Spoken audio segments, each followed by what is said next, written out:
प्राचीन बरगद के नीचे रवि बैठा है। उसके फटे हुए कपड़े उसकी आंखों में सपने की चिंगारी के विपरीत हैं। एक टूटी हुई घड़ी एक मोटी शाखा से लटकी हुई है।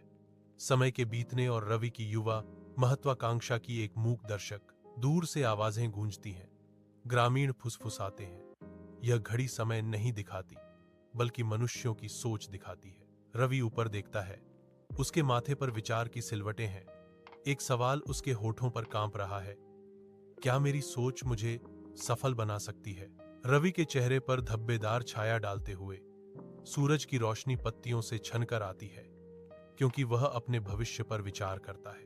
प्राचीन पेड़ एक मूक गवाह के रूप में खड़ा है, जिसकी जड़ें युवा लड़के की आशाओं और सपनों से जुड़ी हुई हैं। मंद रोशनी में रवि एक छोटी मेज पर अध्ययन करता है। उसका माथा एकाग्रता में झुका हुआ है। छायाएं नाचती हैं, कमरे के मामूली परिवेश पर जोर देती हैं। उसकी मां आती है। उसकी थकान स्पष्ट है। उसके चेहरे पर उसके दिन का भार अंकित है। रवि की आंखें युवा महत्वाकांक्षा से चमकती हैं।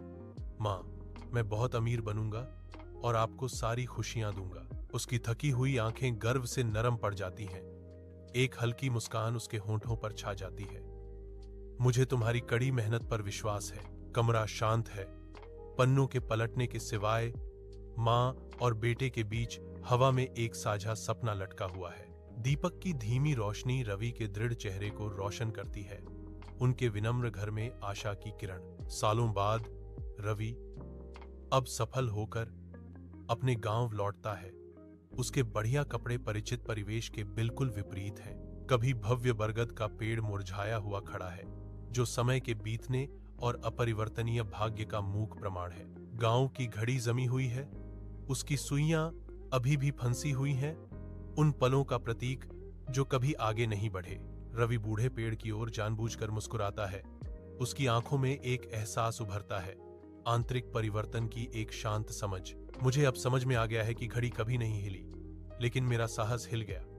वह पेड़ के पास बैठा सोचता है, याद करते हुए